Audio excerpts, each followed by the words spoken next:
अरे वहिनींच्या आधी पाया पडा. हा या.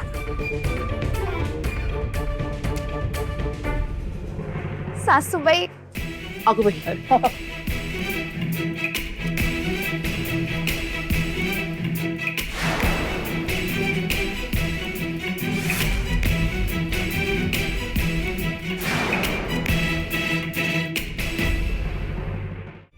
विन्या, तू आत का आलास?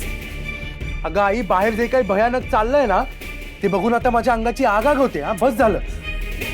रमाई, दिगू दादा, ती माणिक माणसं नाहीये, क्रूर जनावर आहेत, जनावर. अगं एखाद्याला किती छळावं, आणि बिचारे सखुवहिनीने अजून काय काय सहन करायचंय ग, सांग ना. अरे पण तिच्या नशिबातच असेल तर तू काय करणार आहेस? अगं नशिबात काय आई, त्या माणिकला सखुवहिनींच्या नखाची तरी सर आहे. अरे दिगू दादाला तर आहे ना वेड लागलंय, वेड. अगं आदर्श मानायचो मी दादाला, हाच राक्षस निघाला. नाही नको, मला नाही बघवते, मी नाही येत बाहेर, बस झालं. उगाच मी काहीतरी बोलून बसायचो, त्यापेक्षा नको. खुळा झालायस तो विन्या. तुझं हे वहिनी प्रेम एक दिवस आपल्याला खड्ड्यात घालेल. मूर्खा, सुभेदारांची मुलगी आपल्या घरात सून बनून आली आहे. आपले दिवस पालटतील. मूर्खपणा सोडून दे. तू चल, तू माझ्या बरोबर चाल. चल बाबा चल.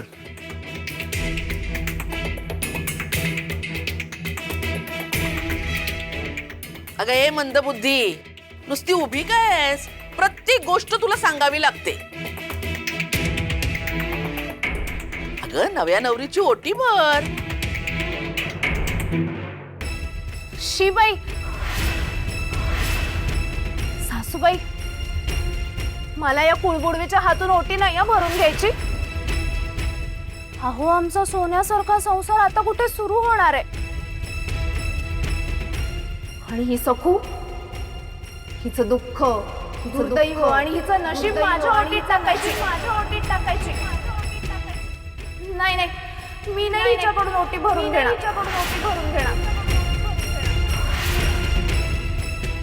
तुला कसं ग सगळं पटकन कळतं? मला मिलीला काही कळायचंच नाही. माणिक बरोबर बोलते. ही दळभद्री आणि दुर्दैवीच आहे.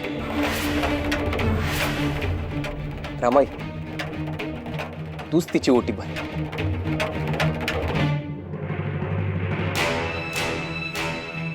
अहो, मी एका सवाष्णीची ओटी भरताना तिचं वाईट कसं चिंतेन?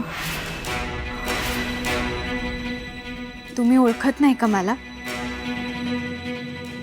माझे हे संस्कार नाहीत. गप्पा बस, एकदम गप्पा.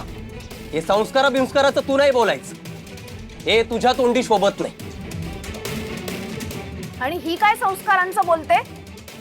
येऊन खोटं नाव घेऊन राहिली, हे हिचे संस्कार. तेच ना,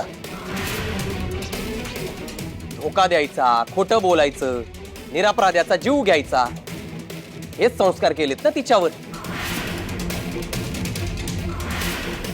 हे बघ सखू, तू तुझ्या पायरीप्रमाणे वागायचं आणि बोलायचं, कळलं?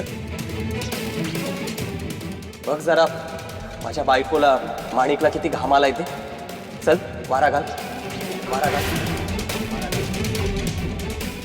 माणिक, सावकार.